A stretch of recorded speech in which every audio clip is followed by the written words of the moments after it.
And we are live, everybody. Welcome, everyone, to this seminar titled Redundancy, Beyond Redundancy, Tools and Strategies for Thriving in Transition. Thank you so much for joining us. Us three are amazed that we've had so many attendees, but it probably is drawing attention to a subject that really kind of needs to be talked about. With me, my name is Jamie. I'm the CEO of a company called ReechUs. And with me today, I have two amazing guests. I've got Gemma Carter-Morris, who is the Director of People Services for Next Steps Consulting. And I also have Simon Bostock, who is a Gibbons therapist who owns his own private practice called Clear Talking. Gemma, welcome. Oh, thank you so much. Great to be here. And Si, welcome, mate. Thank you for joining us. Pleasure, as always. So today, guys, we're going to be talking about redundancy, and very specifically, we're going to be focusing on the survivors of redundancy, which is probably the area that is talked about the least, and it's probably the area that has the least practical insight, I would say.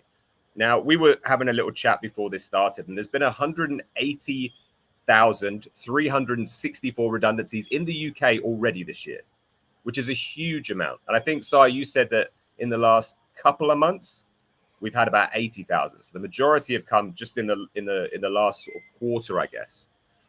Now, my experience with redundancy, I've never been made redundant, and I've never worked for a firm that's gone through a round of redundancies. But when I was growing up, I remember my old man who worked for Robert Dias, the company Robert Dias. He worked for Robert Dias from shop floor at age 16 all the way up to exec level. And Robert Dias' family-owned business. It was acquired in 2009 by a venture capital firm. And they started to go through this big organizational change. And he never told us about this necessarily, but we could feel the change in the household. The amount of tension that we experienced, the amount of arguments that started kicking off in the house. And I didn't understand it at the time, but this is what was happening. Slowly and surely, all of his friends, colleagues were just losing their jobs, people that he'd worked with for decades. And so I know what it feels like to be within that environment. I know what it feels like because I've seen my old man go through it. But I really want to talk about it in a little bit more detail today because unfortunately, he lost his job. He was made redundant. But there are a lot of people in the company left behind that went through that whole organizational change and were still there. And we're kind of a little bit lost. And so I guess the first thing we need to talk about is who are these parties? Who are these groups that we need to think about when we talk about redundancy? And that's where I want to bring Gemma in first. Yeah, so as you've alluded to, the first of the three groups really is those that are directly impacted. So those people that are going to be made redundant and leaving the organisation. And that's generally where kind of support and focus tends to be within organisations.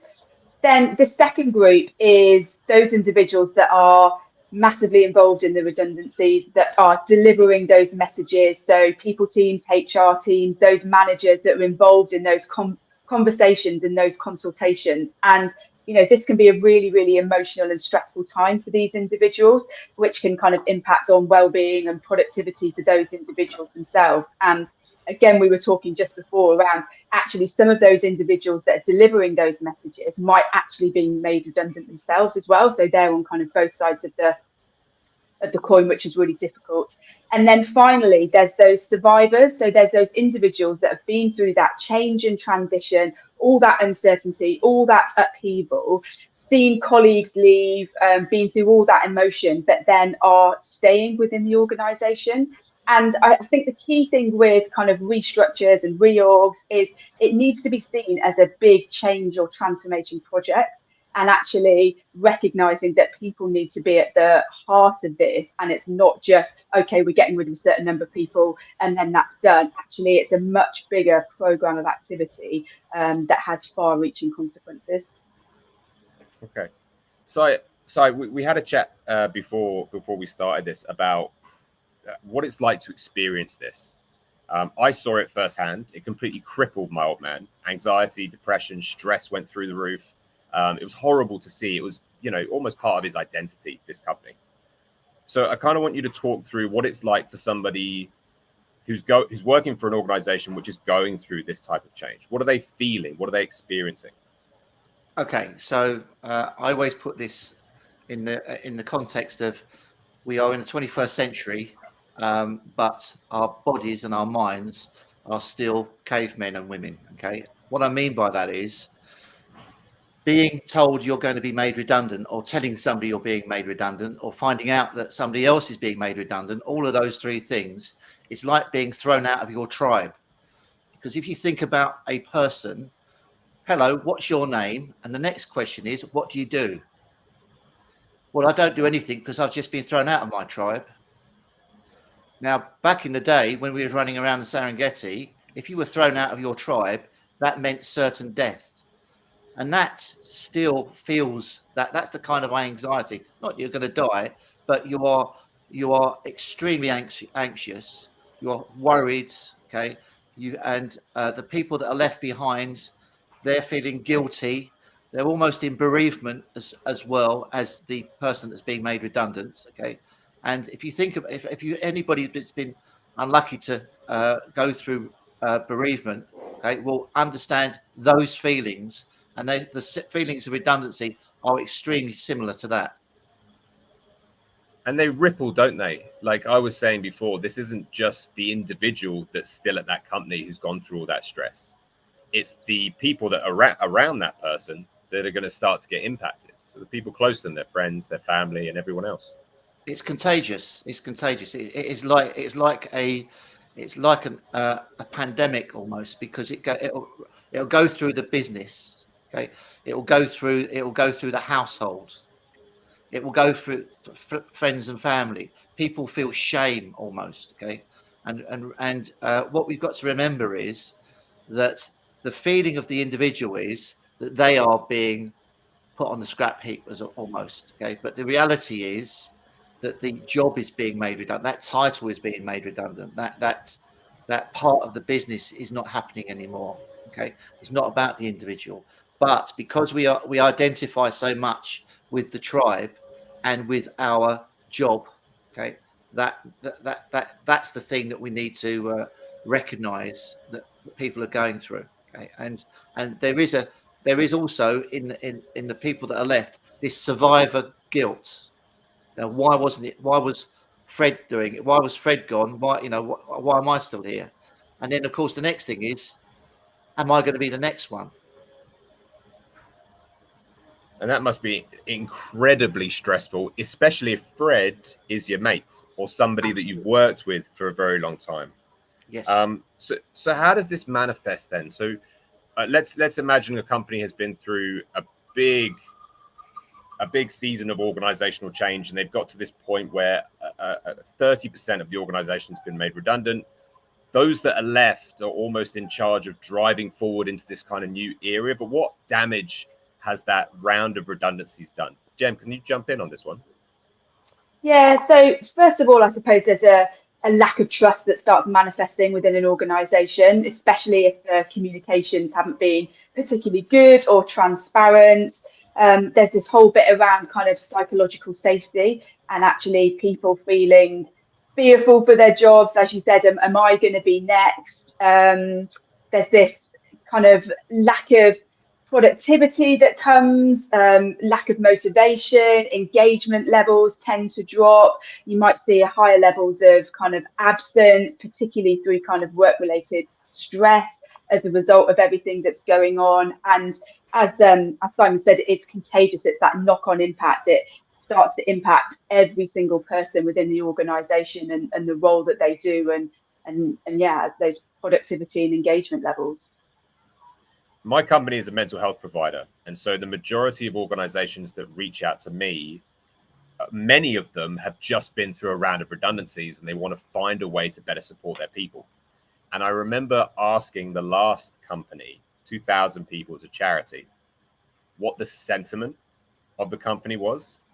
And he just deflated. It wasn't even a verbal answer. It was just... And I guess that sentiment, a lot of people would have felt, right? So had you felt that when you were working for a company that went through that redundancy? So I've been in the city. So I did 25 years in the corporate world. So was offered redundancy 3 times. I offered people redundancies numerous times, and I ultimately took redundancy in the end. Okay, so I can see it from all sides. Okay. What I would say to companies, big or small, the most important thing to remember before you start going down the redundancy route is transparency, transparency, transparency.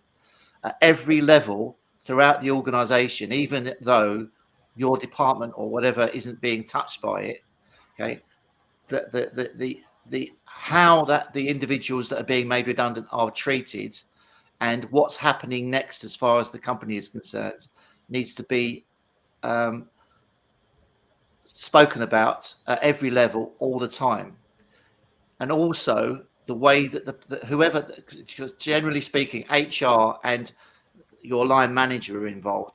9 times out of 10, it's the line manager that actually delivers the redundancy conversations and packages, and it will go over a number of weeks. Okay, that individual, that manager, has probably had, depending on how big the organisation is, 10, 20 conversations along the same lines. They need a peer group to sound off to, because that pressure is immense for them. It really is brutal, isn't it? Is there anything that you two have noticed? You've got a lot of experience. Anything that you've noticed in the past where maybe a company hasn't really stepped up or hasn't really dealt with this fallout particularly well? Gemma? Yeah, I think the first thing is that expectation that things will return to normal as soon as those leaving the organisation have left, and not that realisation that there's going to be this ripple effect for, weeks and months on end as a result of what's happened. And, as we've said, kind of not considering everyone, not recognising what the change means to each individual, and are they going to have a new job? Are they going to have new responsibilities? What's changing for them? Are they going to report into different people? Are they changing teams? All these things that cause kind of quite a lot of stress and anxiety for people, I don't think are often considered. And also I've seen it where this process is really, really long and drawn out, and that just kind of makes it worse for absolutely everyone. So, as brutal as it is, the quicker you can kind of get through it and ensure that it's not dragging on for weeks and weeks on end, I think is really good. And going back to Simon's point, the communication is absolutely fundamental, and I very rarely see organisations get that right. And that transparency bit and reassuring people of why it's happened, what's happening next, what it means for them, is really, really fundamental. I think that a lot of my experiences outside of my old man, so kind of talking about my mates, I've got a good mate whose company recently lost their biggest client, and they're a company of over 250 people, I think. And because that client's gone, a lot of the roles are going. So already he's starting to see people disappearing. And I think his biggest issue is the unknown. It's just, I keep asking him, is everything okay? Have you got any news? He's like, I don't know. So I think you're right. I think that feeling must be bad, Si. It is, and I can't emphasize enough how senior management, those people that are decision makers in the organisation, need to be front and centre on the in the trenches with people on the shop floor, or sending out messages, okay, making responses so people understand what's going on, okay, and that also people understand that the people that are being made redundant, there's a really good process in place that are supporting them, because what tends to happen is that the decision makers in the organisation make the decision about the redundancies, and then as far as they're concerned, that's finished now. I don't need to worry about that anymore. I've made that decision. Okay, and they're moving on to what's next. Okay, and if they're not careful, their productivity and the business that they've got left will fall off a cliff, especially 3 months after the redundancies have gone. So the people have gone, and now what you're left with is a whole workforce that are, genuinely angry, suspicious.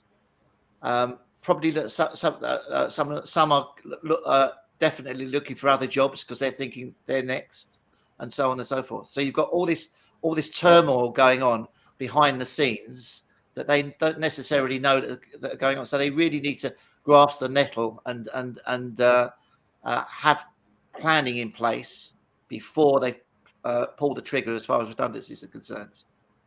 Do you think the reason that they live in ignorant bliss, I guess, is because ultimately they believe this is a good thing? And for the future of the company, maybe it is. Do you think that they've made this decision and they're feeling very positive about it? And so because they think, okay, we've made a decision to move the company in this direction, they almost forget about the fallout a little bit because they're focusing too much on the positive nature of this decision rather than looking at the negative. How do you feel about that, Gemma? I don't think it's necessarily that they feel positive per se about it, but they recognise that as a business, it's essential, I suppose, for the survival of the organisation. And if these cost-saving measures are having to be put in place, then it's something that has to be done.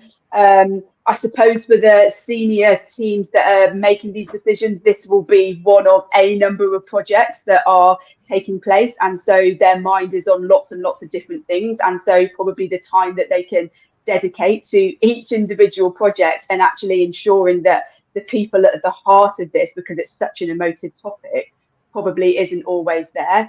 And that point around those senior people will have been talking about this for weeks and months on end, and they will know why they're doing it, and they know it's the right decision, and they know what it means for the business kind of longer term.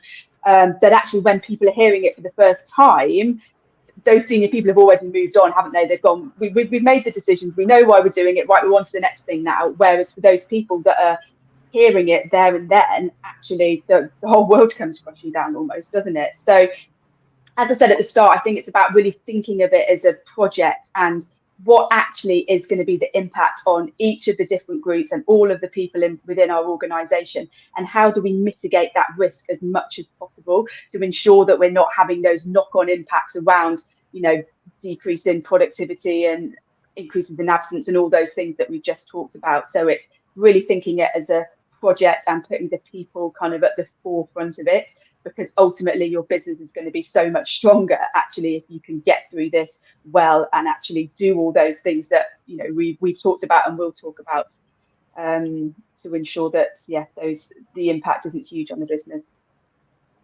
I mean, ultimately that's the goal, right? We've made this decision as a company to make this big change. We want to step into a new era almost. And I think you've made the point ultimately very clear there that there needs to be more planning and more aftercare. So it's extending those project parameters out a little bit more rather than just kind of driving into that moment and then, okay, let's go. Let's come back Monday. So let's talk a little bit about what can be done. We've talked about transparency. We've talked a little bit about communication. So is there anything else specifically, because we want to give as many practical insights to organizations that are going through this type of change? Is there anything specifically that comes to mind that you can think of that they could be doing, maybe as Gemma said, in advance or as a point of aftercare? Okay, so leadership teams need to understand that the project, let's call it the project, doesn't finish on redundancy day. It probably finishes about 3 to 6 months after that. Okay, because you've got these survivors, okay, that are going through different sorts of turmoil. One of the things that you're going to find a problem is that, okay, so you come back on Monday and now George is being given these new roles and these new tasks, and maybe George doesn't know how to do X, Y, Z because somebody else was doing it and they're no longer there. Okay. So their stress levels are going to be very high.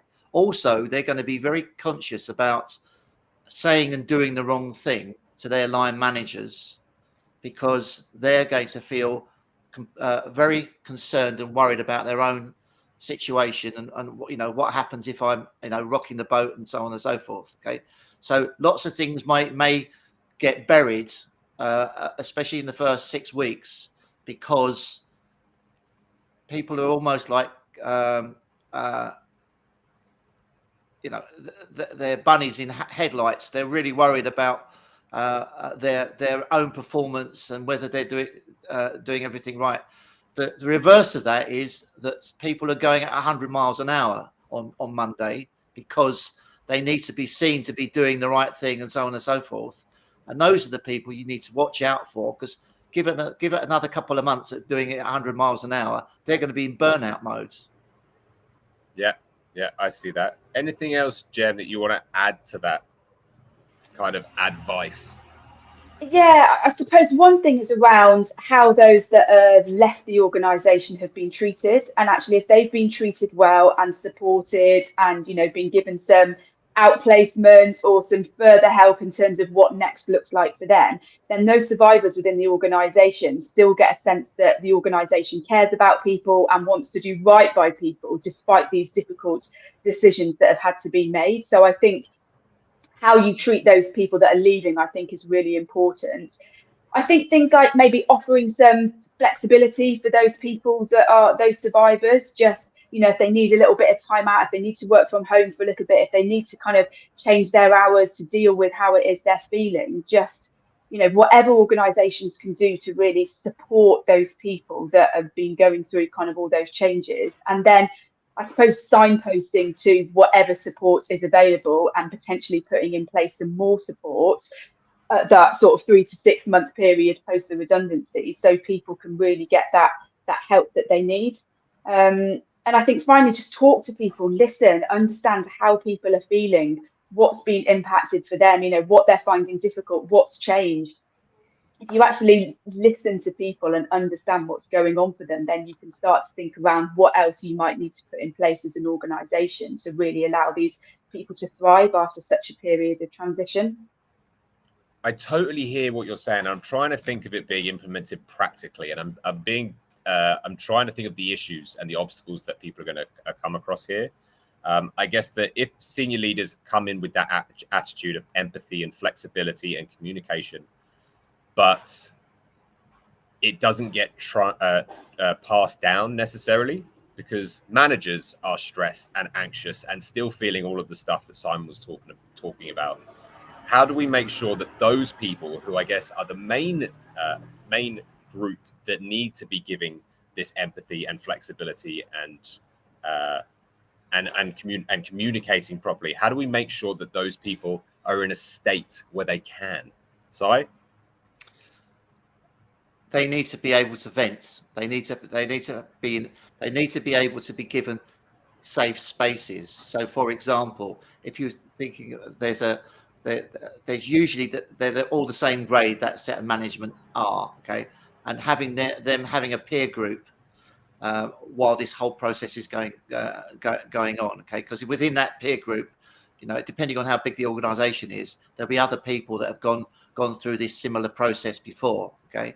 And you know, you've got different levels of experience as far as that management profile is concerned, that understand what this redundancy situation looks like. Okay, and also senior management, board level, making sure that they are conscious of the middle management being able to ask the stupid questions. Okay, and not get shot down, because the human side, you know, the way humans work, you know, once we don't like bad news, we don't like and we don't, you know, bereavement. I keep going back to that because it is a bereavement. Okay, and people, you know, when somebody's died, you know, and the persons that are left behind, you don't know what to say to them.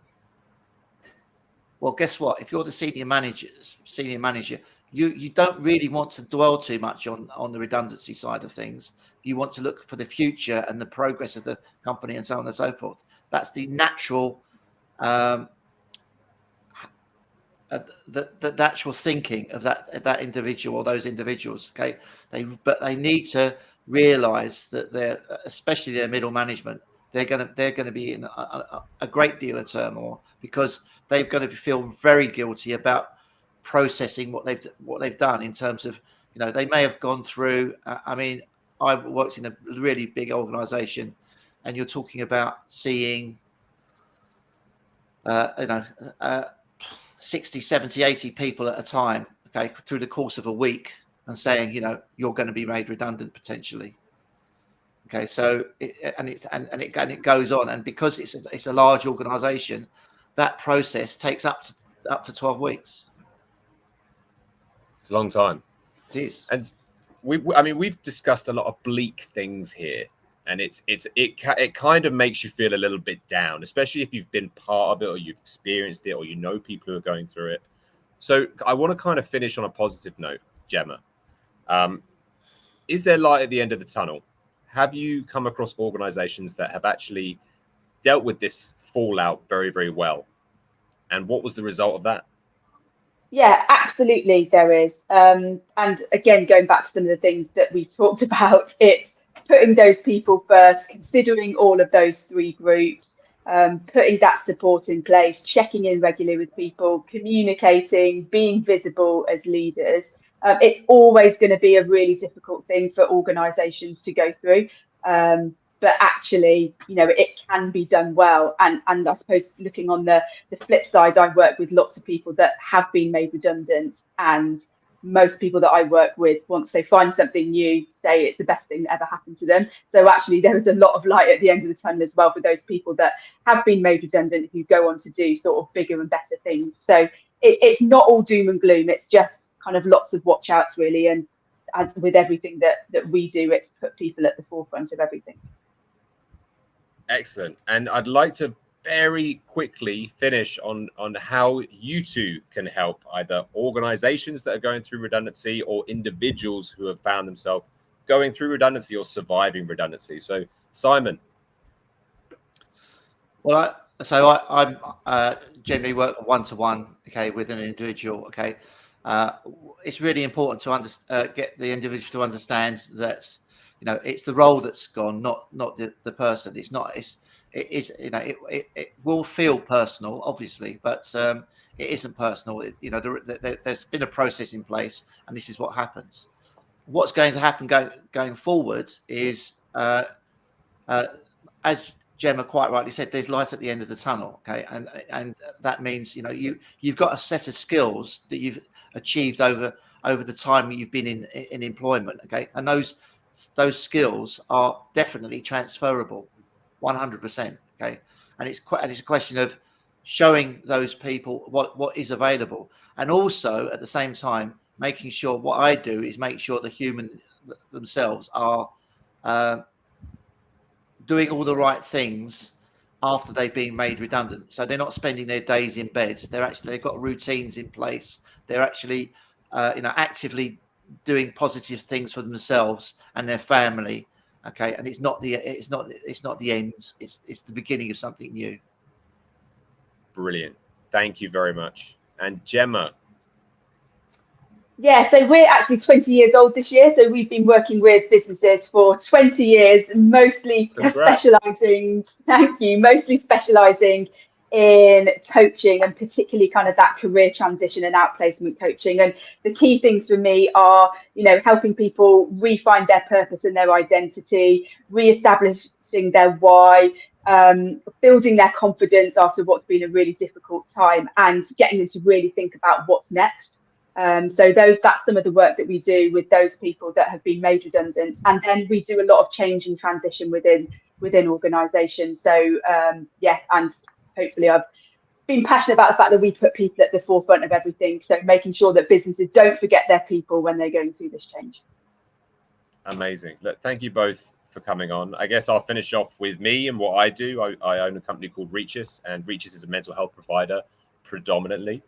And we are there to make sure that your employees have access to incredible therapists and counsellors like Si, that can look after and support both the people maybe that are leaving, but also the people that are left behind. And so I guess to finish off, I just want to thank you both for coming on. And I hope I know there were a lot of practical insights for this for the people watching. Thank you. Thanks, guys. Bye.